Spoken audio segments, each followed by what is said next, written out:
Southeast. Federal government begs landlords to reduce rents, and later in the program, Boko Haram attack on army barracks falls. I'll be hanging out with Babajide Kolade Otitoju and Adiola Yusuf. So let the hangout start now.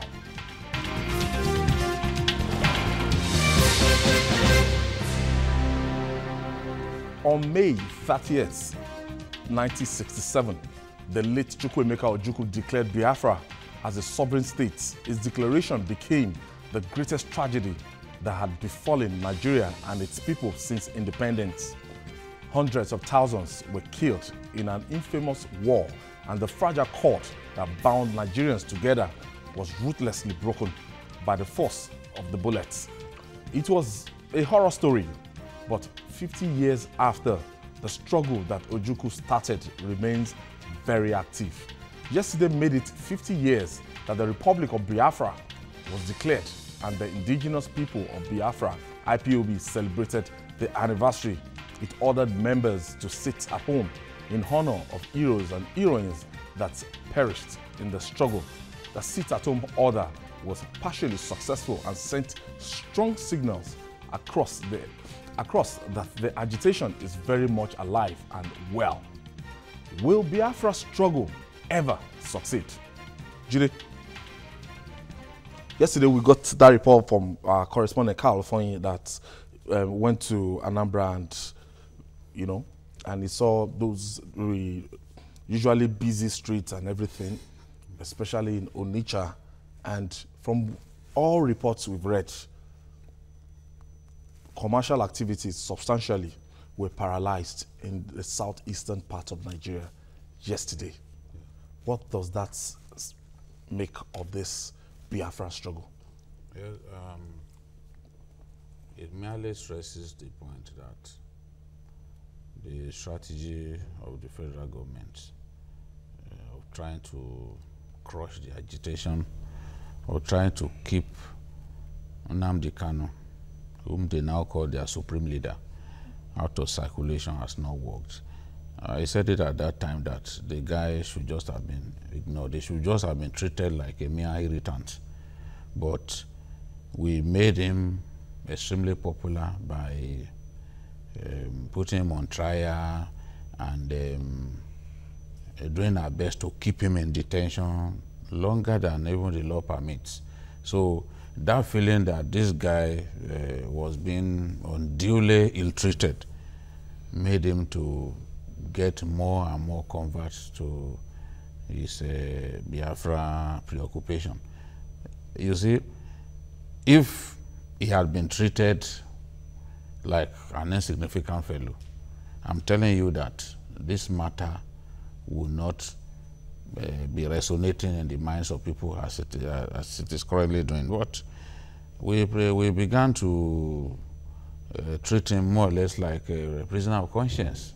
So what he wanted, it fits his own agenda of portraying himself as a prisoner of conscience, as a freedom fighter, by the strong arm tactics that the government adopted. And then, of course, the killing of members of the group. Every time the military had the opportunity, we will go and break up their meetings, shoot people, kill people. Sometimes we even take their corpses away. Also made the group popular in the southeast, especially in the Anambra Asaba area, because it is actually in Anambra state that the security forces have killed far more people. And the more you kill these guys, the more you draw attention to them. The more people who have some sympathy for them, the more Nigerians are brought who have some money to spend will begin to send money home so that the struggle can continue. The truth is, for many people who are not born during the Civil War, who probably do not even know that the Civil War consumed more than 1 million lives. This is like a plaything. But anyone who has experienced a war knows that a war is not a walk in the park. It's not something that you treat like maybe a wild party. No.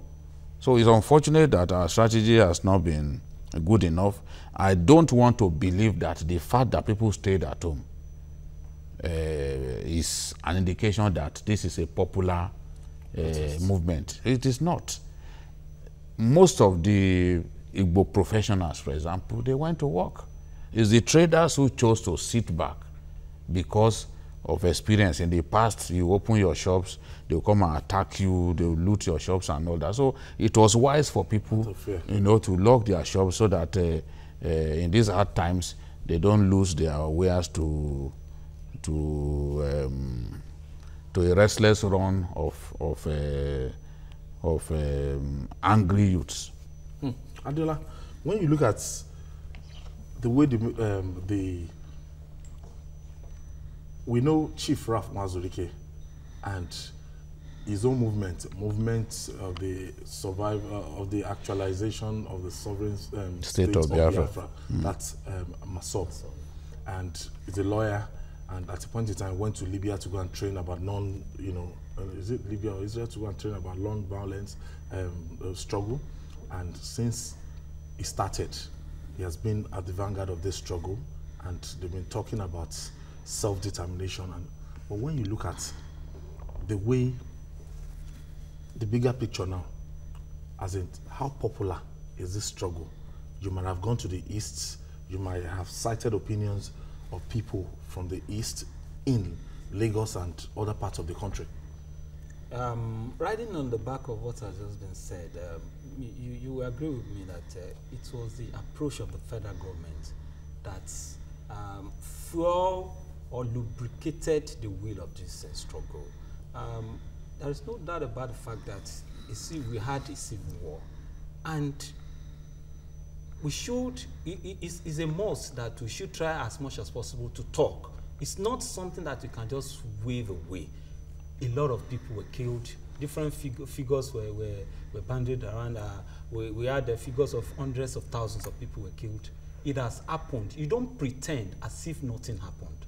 So there is an agitation. You could even recollect that the sit-at-home order was made by Nnamdi Kanu while he was in Kuje prison. So it has become something that government should look at it very critically now. We had a lot of issues at hand. We should try as much as possible to address this one before it gets out of hand. I would just say, like the popular saying, it's better to judge than to war. And another perspective or narrative to this is that we have elected representatives in the southeast. And an association, a group, just called on people to sit at home, and in 5 states, the order became very, very effective. So what that tells you is that is a signal that people have on their own those that they respect. So it's something that government should take as serious as possible. Take seriously and address as quickly as possible.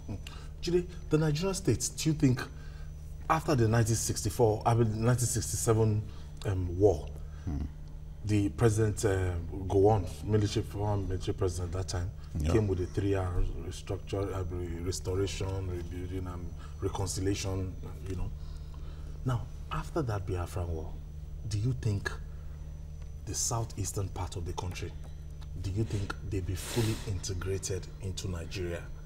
I spoke with some people talking about 5 states, that they are the only region that have 5 states, that they are being sidelined in the scheme of things in the Nigerian project. Well, there is no doubt about it that the East remains marginalized. One of the worst roads in this country are in the East. But I think part of that blame should go to some of the elites from the East, because they take contracts and they do not execute these contracts. They just spend the money. So that's one problem. But in terms of actually making the Easterners feel that they are part of Nigeria, we've not done that enough. We've not done that enough. Efforts must be made. You had Nnamdi Kanu saying that the Igbos cannot You cannot aspire to some position. He can't become the president. That they cannot become chief of army staff. Of course, this is Inspector General of Police. Of course, this both are incorrect because they produce the chief of army staff Hejirika during Jonathan's time. They also produced the chief of the Inspector General of Police when we had this man who used to head NDLA. Onovo is an Igbo man, it's not a Yoruba man. So Nnamdi Kalu is not accurate in some of these things. But when you look back, even when we had a Hejirika as chief of army staff, it looked like an aberration because for a very long time, for a very, very long time, an Igbo man did not get to that position. And even we had Ekweme as vice president. Ekweme was badly treated. He was vice president. He never had powers as vice president. You kept him in Ikoyi prison and you put Shagari under house arrest. You know, so people are bound to complain when you treat them unfairly. There are positions that the Igbos must be made to feel that, look, if they are qualified, they will get. We shouldn't look at people and say, oh, because you are from this part, oh, it should not come to you. Because when you do that, you are suggesting that the war is still on, or that they are being persecuted because they chose to go to war with Nigeria. And you know, when you also talk about the so-called abandoned property issue, these were injustices that stemmed from the fact that the Igbos chose to go to war with Nigeria. Many of them, they lost good money as a result of yes. But we are dealing with a people who are very, very industrious, who are very inventive. I wanted to you know, so in spite of all kinds of adversities, they have not been suppressed. They've shown that, look, they are very, very forward-looking. They are go-getters. Anything they want, they go for it, and most times they get it. Look at the latest complaint about the rail project, for example. The Igbos are the biggest travelers in Nigeria. They are business people. They travel around the country more than any tribe. So if you want, yes, and if you want a project like that, it must pass through their own area because they travel more than anyone for trade and commerce. So we need to disabuse the minds of these people about some of those things that they think Nigeria has been unfair to them about. Okay, we quickly go on this break. When we come back, we'll discuss more. It's still Journalist Hangout, reaching you live from Television Continental here in Lagos, Nigeria. We'll be right back after this break. Stay with us.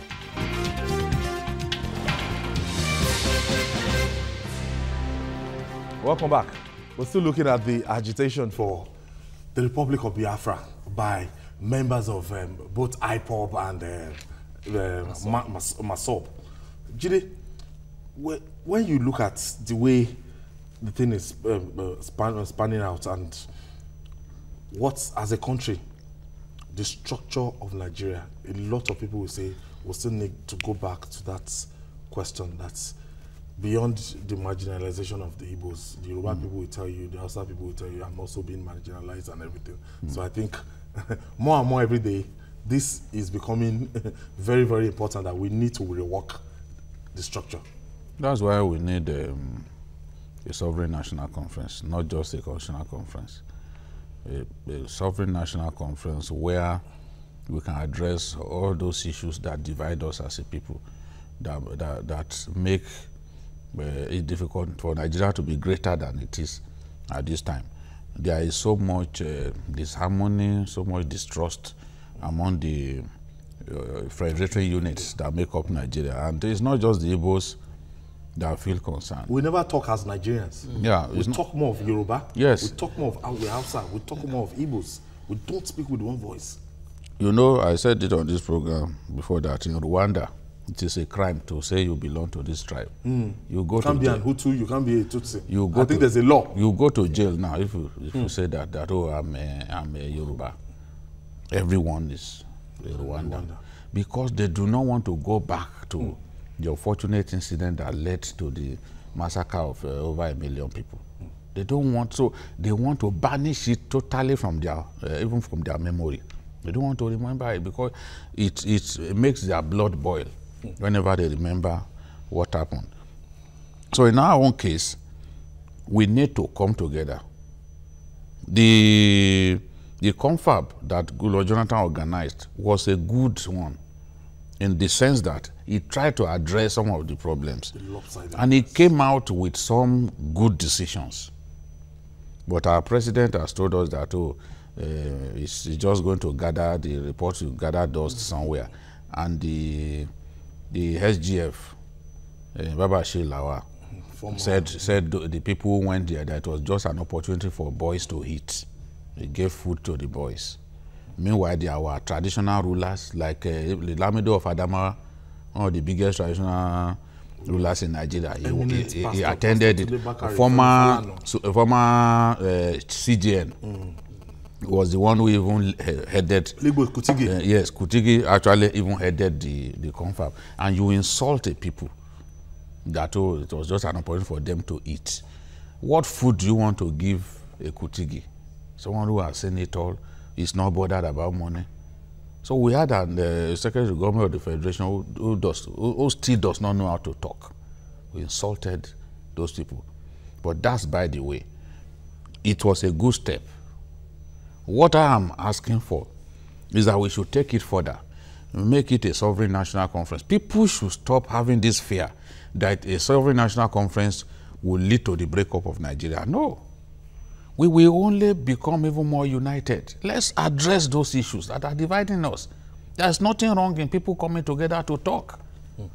We are not asking for war, because war is an improbable option. We can't even think about it. But we need to address those problems. The longer those problems remain with us, the more difficult it is for us to achieve true nation building. So our leaders must realize that. Start hearing of federal character, you start hearing quota system, you start hearing, a lot of lopsided where we don't speak like Nigerians. Sometimes when I read things on my wall, on the Facebook, the social media, I get bothered. What's happening? There's no the spirit of one nation and everything. We are either speaking on, the marginalization of Igbos or Hausa or Yorubas. I think we as a nation, we are running away from the table. Whereas, even after a war is fought, we still return back to the table. It's better we have a conference, a sovereign national conference, where no condition will be given before it's going to be convened. Part of what people that condemned the last conference were raising, part of the points they were raising was that there were cardinal points that government target no-go areas. Being together is not negotiable. It's not negotiable. But having said that, we could still see that at the end of the day, there were some issues that were discussed. So you don't throw a baby away with the bathing water. So it's important that we try as much as possible. I have this call from Ghana. Yeah. Thank you for joining us. Hello. Hello. Chinedu. Yeah, good evening to you all in the studio. Yes, Chinedu, good evening. Nice to have you on the show. Thank you. Please, I want to make a contribution to the program, and it's in form of question. Okay, go ahead, Chinedu. I've been hearing about Biafra ever since I was growing up, but I don't really know the history. So I want to know, was there any country called Biafra before Nigeria? That is what I want to know, because I've been hearing about Biafra too. I don't know about Biafra, so I want to know if there was a country called Biafra before Nigeria. That is what I want to know from you people. Wow. It's so unfortunate we don't do history again. And I even say no, don't do it. Don't do history in the schools. I don't know who came up with that idea. Honestly. Because this is history 101. Really. Honestly. We must first know about our country. You know, historians, students must know the history of their country. You must know how your country came about, the evolution of your country. It shouldn't be a question that someone will ask on TV, that how was there a country like Biafra? But because he asked such a question, the truth is, Biafra is just a region that the late Odumegwu Ojukwu, a young and ambitious soldier at that time, wanted to carve out of Nigeria, you know, because he had a kind of, for me, battle of egos between himself and Gowon at that time. You know, it's just unfortunate that we had to go to that war. And the people of the South, a lot of them, the idea of conscription, that's where I first actually even read about conscription in the recent, because a lot of the people who fought on the side of Biafra did not want to fight on the side of Biafra. And it's still the case today. Look, how many Igbos will genuinely say that they want to leave the union called Nigeria? Where are they going to if they leave? What will happen to their businesses? How do they repatriate their funds? Because these are people who have been very successful in business. You know, they dominate Lagos. They not just Lagos, everywhere. Igbos are the #1 importers in Nigeria, by a mile. Yes. You can't match them. There's no part of the world where you don't find an Igbo man doing business. So how do they even, if it was today, they say, okay, no more, Biafra is no longer part of Nigeria. Where do they go? Igbo unions, even town unions, they find it difficult to even come together. Yet we are talking about a nation. That's why I think Nnamdi Kanu is extremely deluded. Even the Igbo governors are themselves not really united. Remember that Ochendo Globa, the former governor of Abia State, began to sack Igbos from other states. Yes, from Anambra. Some of them married to Abia men. Yes, and in the he civil began service. to remove them, chase them away from the civil service. And we are talking about the unity of the Igbo nation. How will that happen if you can't even stand your own people working in your state? You know? So the issue of to even achieve a consensus about Biafra is a difficult thing. Yes, I agree there is an issue that divides people. Of course, it is. But if you look at Kanu's the adherents to Kanu's religion now, the Biafra religion that he professes, the Jews. They are the young people. People who did not know how that war went. And because we are a country where we really do not care about history, many of them do not even, they've not read about Biafra. So if you've read about Biafra and you saw what happened, the agony that people went through, you wouldn't be asking for a war. But in the recent, they should even let us know, because they've not been able to articulate exactly what they want. Is it the kind of Biafra that Ojukwu came up with that they want at this time? Are those guys in the Niger Delta, are they going to join them? You know? So how does he even hope to achieve the aim? This call from Kaduna. Thank you for joining us. Oh, we lost it. I think this thing, we get to where we are because of the action of the federal government, led by President Muhammad Buhari. Because I wanted to ask you that why the resurgence of this Biafra thing immediately President Buhari was voted into power. For 6 years of Goodluck Jonathan, yes, they had skeletal activities, and you know, Ojukwu was buried, and President Goodluck Jonathan gave him a state burial, and he was buried with Nigerian flag. I can remember. Yes. It's the Federal Republic of Nigeria that buried Odumegwu Ojukwu. Yeah. And why is it now that you just have? Okay, I think generally what people perceive to be the reason for that is that the generality of people, a lot of them from the Southeast, see former President Goodluck Jonathan as a son of the soil. Okay, I have this call from the United Kingdom. Thank you for joining us. Good evening. Good evening. I'm speaking from London. Good My evening, name Doctor. is Kole Osho, Chief Kole Osho. Okay, Chief Kole Osho. Kole Osho. Okay, thank you for joining us. Yes. I want to say that I slightly disagree with Mr. Otitoju in the way he has personalized the issue of Biafra. He has personalized it on Kanu.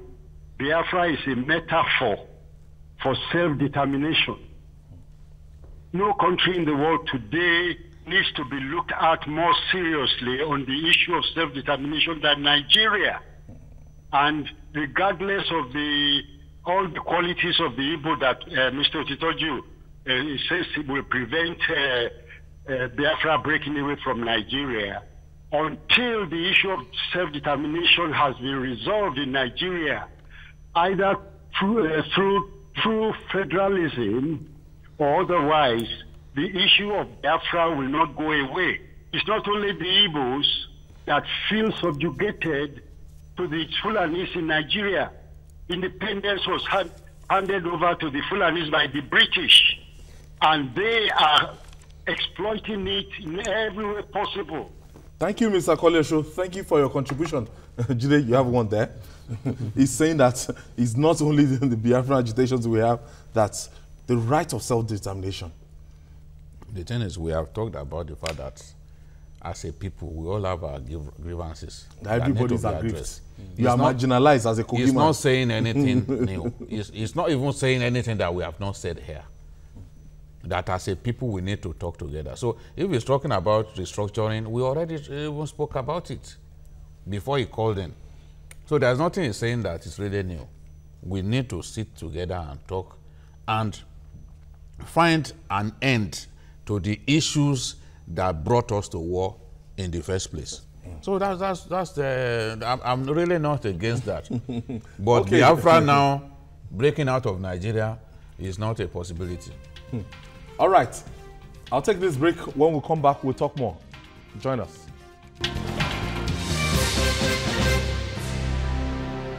So, Diola, if we have to wrap up on this, how should the federal government treat the issue of the IPOB people and the Maso people agitating for the sovereign state of Biafra? I said it earlier, round table. We cannot pretend as if nothing is happening. Something is happening. For 5 states to be under siege, quote and unquote, through a declaration by someone from Kuje prison, it shows that something is happening, and the federal government has to face the reality. We need to get to the table, because if it happens eventually, we are still going back to that table. Jide, we thank God that we didn't have any casualty. Yeah. Because, and we have to give kudos to the acting president that was said to have given the order that no bloodletting, and we didn't experience any, because the ones we've seen in the past, that anytime they gather, anytime they want to, any of these peaceful protests, there are always casualties. Yes. So, moving forward now, Jide. Well, I'm actually worried about the way Nnamdi Kanu continues to breach the conditions. His bail condition. Yes, his bail condition. And you are not worried about the way people worship him. To Al Jazeera, you know, he's talking. People kneeling down, and he said the Biafra. They said he must not address more than 10. He's acting like nothing will happen and all that. But for me, if they should not rearrest him, they should just leave him. The best way to treat Nnamdi Kanu, because this whole thing, this Biafra thing, no matter how nostalgic Nnamdi Kanu gets, this is not a realizable dream. Because, look, let's even, among our own friends who are Igbos and others, let's even do a survey. How many people from the east of Nigeria, you know, want to be outside of this country? Yes, we may have differences. As he has said, let's find a way to address those differences. The solution is not to leave Nigeria. It's just like the militants too. Now, the Niger Delta militants too saying they want to leave Nigeria. No, you can't leave Nigeria for every remain there and solve the problem from within. Cut a deal. Yeah, so leaving Nigeria is not the solution. All right, moving on now. On Tuesday, the federal government charged properties developers to reduce their rents and the value of properties consideration of the economic hardship across the country. It said the values of the properties and rents in other nations of the world are falling as a result of the global economic slowdown being experienced. This appeal sounded nice, but critics say this is the height of hypocrisy. They say begging landlords to reduce rents when the government ignores obligation to make substantial mortgage loans from the Federal Mortgage Bank available to developers is shameful. Do the minister hear with this appeal? Jide, there was a time we had a legislation in Lagos that under Babatunde, the same Babatunde Raji Fashola, that landlords should not collect more than 1 year. I think partially it worked. I don't know. At least we know people negotiate By 1 year. your own, No, before. Before we can actually leave this place to go and find out From whether it worked. yeah. No, I've had to negotiate 1 year. Okay. At least personally. Maybe your landlord is aware of your profession. It's not everyone that you can As in intimidate. before, before there was nothing like 1 year. It was just 2 years. You pay your 2 years rent and everything. But that's the issue here now is that with this pronouncement by the minister telling the property owners, how feasible do you think this could be? Just a soundbite? You will just ignore him. You will just ignore him and say he has come again. Because this is the same minister who told us back then, as governor of Lagos State, that there is nothing like low-cost cement. Low-cost blocks. He said there's no low-cost cement, low-cost this, so that people should forget about low-cost housing. And the question to ask is, even some of the houses that Fashola built here in Lagos, how many people are occupying them? Because he's talking about houses being unoccupied. That why should houses be unoccupied whereas rent remains high? The houses that he built here with government funds, a lot of them are unoccupied. Yes, they're not. The verification for that, just go to Ogba. Ogba, Go to Ogba, go and see the estate that he spent so much money building, you know, supposedly with high-cost cement, as he told us. People are not living inside those houses, you know. So the thing is, when rent is higher than what people can afford, you are not going to force them to get into those houses. In Abuja, the rogues, a lot of them in government who have built houses, they've merely built those houses, you know, to tie down funds. A lot of them are not interested in putting people in those houses. They just, there is slush from somewhere, yeah, let me buy property with it. You buy it, it remains there. Nobody is occupying. If God does not take their lives, maybe 8 years down the line, they will be thinking of selling it, probably when they are broke. Because everyone says, oh, property appreciates and all that. So people who are buying houses in Maitama and all these places and just keeping them empty, they know what they are doing. It is not to put you and I inside because we can't afford those houses. And if the minister is addressing his concern towards those people, they are not going to listen to him.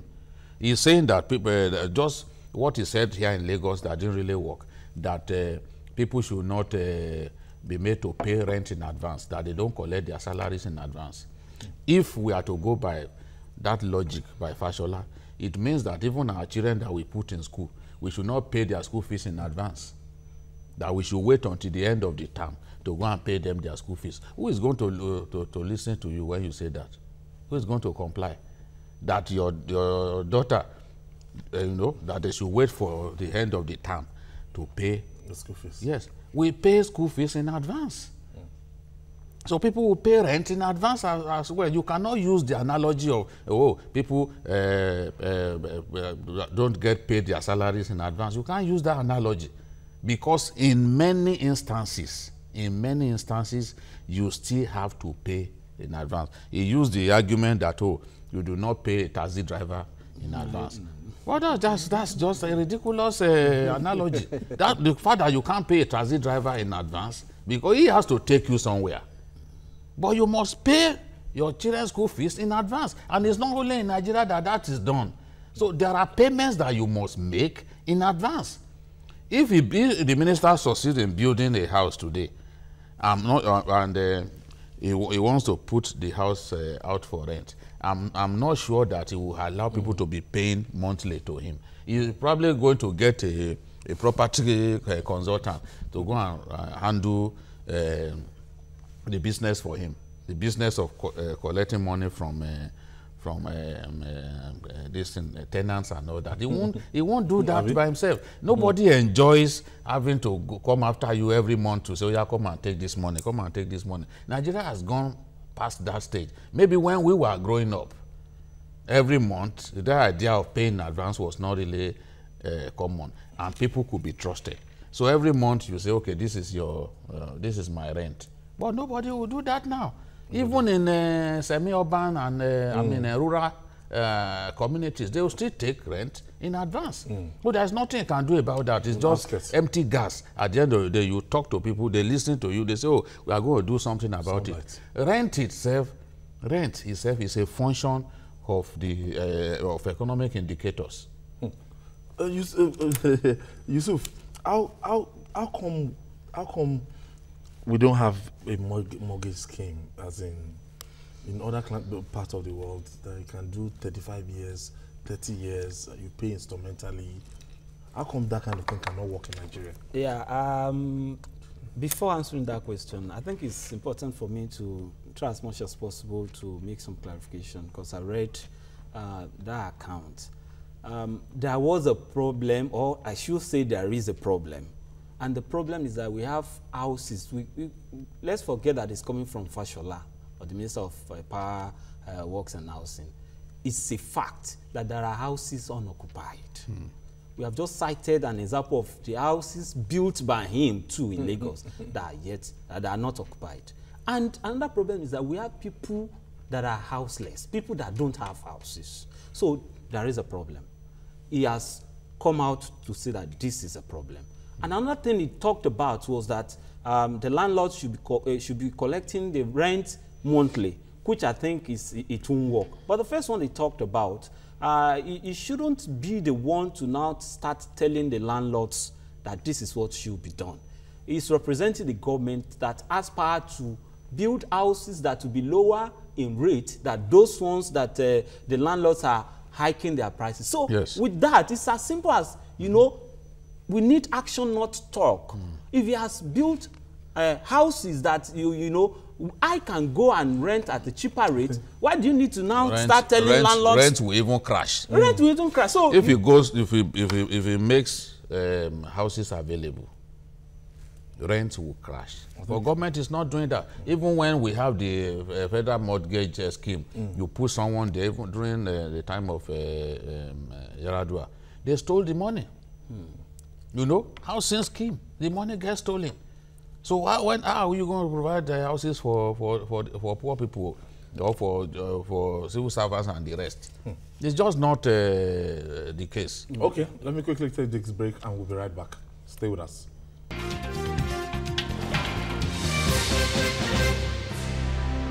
Before we move on, so the best way out, how can we make sure housing for all?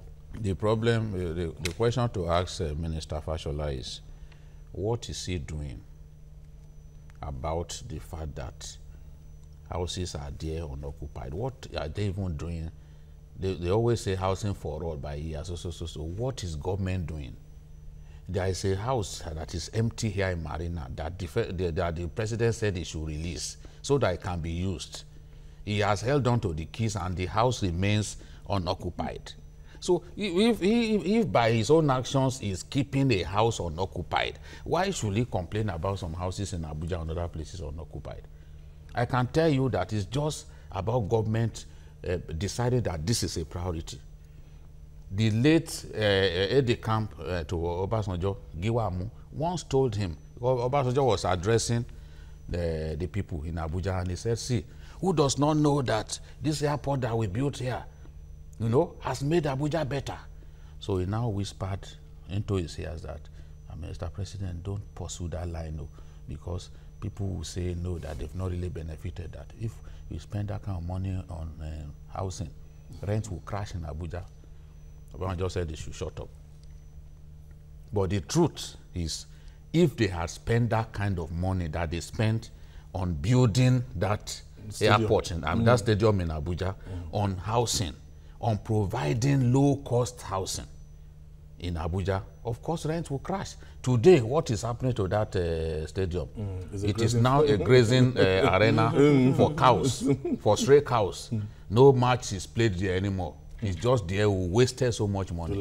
People are not benefiting. People must benefit from governments that they put in power. So even if it's housing that you are going to give people, they will sing your praises. They will be happy that you tried your best to make life meaningful for them.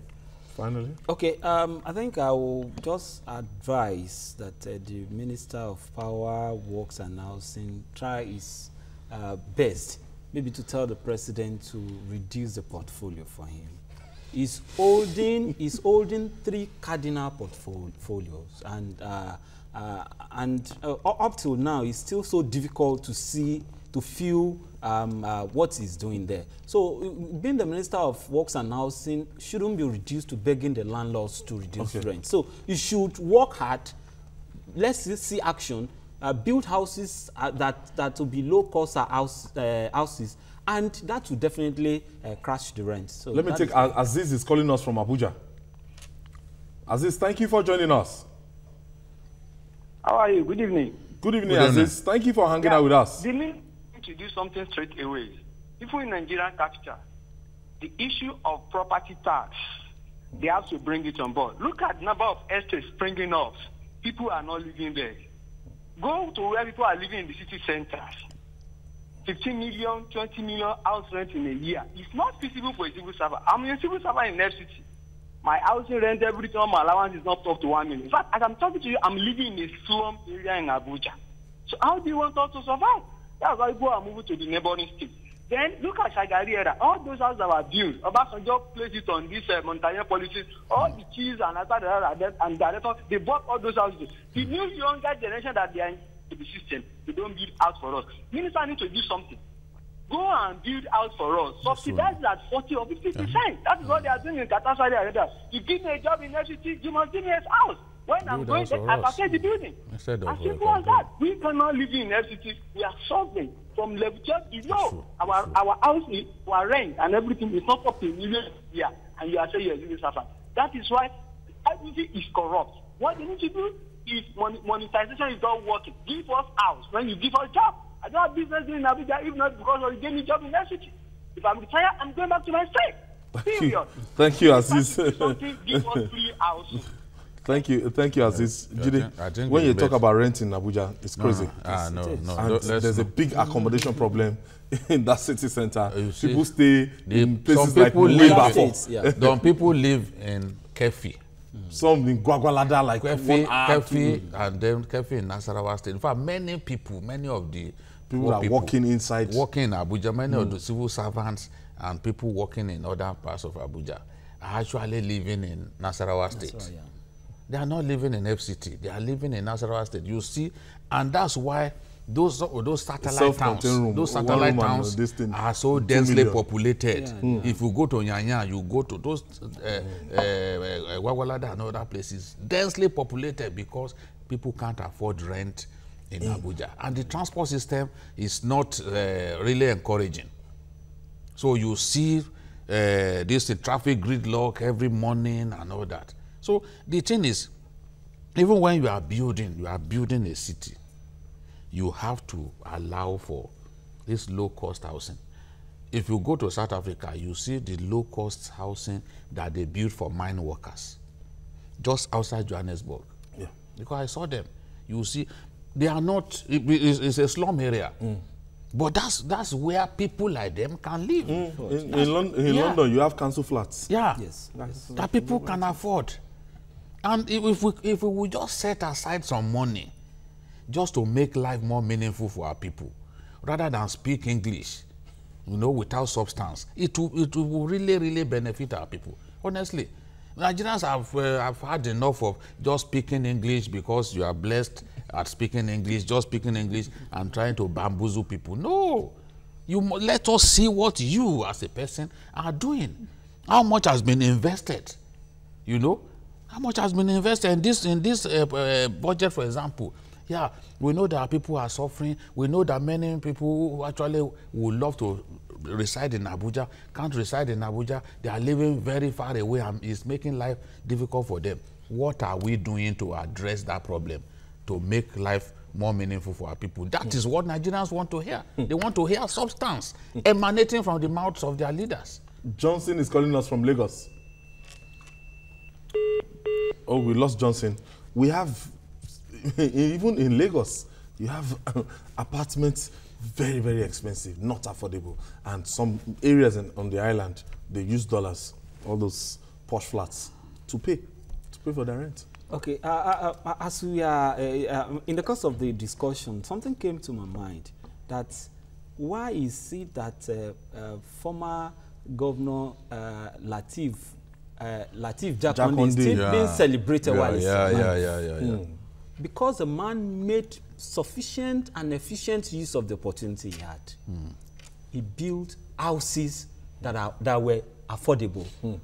Up till now, those houses are Jakonde Estates. Do you know that? You know, before you go on, so that I don't forget, somebody told me that, look, all of those houses, you know, I wasn't living in Lagos before, that he never named anyone after himself. Of course, he did not. But the people honored him and said, oh, this is Jakonde Estate. So, till tomorrow. So he made very, very good use of that opportunity as the governor of Lagos State. And up till now, he's still alive. He's a living legend. Because of that, he did a lot of other things. But because of that singular act, he's been celebrated. Because housing is a cardinal need of human beings. So we are expecting the minister, the minister of works, is the minister of housing. No, he has all it takes. His works, his housing, his power. If you look at those three cardinal ministries, he accepts the fund, he has all it takes to make to build affordable houses. So he should do that. I think I will applaud him, and a lot of Nigerians will applaud him more than asking landlords to you know, start collecting rent monthly and all that. You saw the explanation of those landlords that, look, some of us take loans to build houses and there's pressure to pay back. But Jide, in a situation where you have some landlords, they built their houses as far back as 25, 30 years, and they're still collecting, you know, outrageous rents. Okay, so making life difficult. So now, so has petrol price remained the same since 20 years ago? Has it remained the same? What will you use? How the prices of goods? No. You see, it's from your own investment. Is from what your investment that you earn money now. Okay. Whatever, if people have chosen to increase rent, it is because they are also suffering from other increases here and there. Because you can't tell the man who is selling tomato in the market to sell at the price of 21 years ago. It's just a fact of life that things have gone up. We know how much, when we were in school, we know how much we were paying as for accommodation now. What you were paying for accommodation in Unilag in your time, is that what they are paying now? So you can't blame people. You can't blame them. They too must survive. And if they want to continue to collect the rent of 30 years ago when they built their houses, they will not survive in today's Nigeria. We were here when the president increased fuel prices. And from you see, 97 naira to 100, the highest ever. He increased it, and everything skyrocketed. That is the singular or the biggest factor in the rise of inflation in Nigeria. The increase in fuel prices, because it affects a kind of spiral effect on other goods and services. And inflation rose to 17.5%. Just to answer the question you just posed, I think it has more to do, as a financial journalist, it has more to do with the simple law of demand and supply. If you have a well-furnished modern house built maybe a few years ago, and the one built several years ago, and the one that is well furnished is by government, so to say, is more affordable. I believe you won't go for the one built several years ago. So they will do whatever they want because government has not provided alternative for people. Yeah. So that is. And when demand outstrips supply, of course, you will expect that prices will go up, rent will go up. You know. I want to thank you, Adiola Yusuf and Babajide Kolade Otitoju. And that's it on Journalist Hangout. Join us tomorrow for another interesting episode of the program. Veronica and Dan Ikoyi will be with you. Watch the repeat broadcast tonight at 11. And you can also watch Journalist Hangout on YouTube. That's YouTube/TVC News Nigeria. Our feedback channel is Journalist Hangout at tvcnews.tv. I'm Ayodele Uzubamu. Bye for now. God bless Nigeria.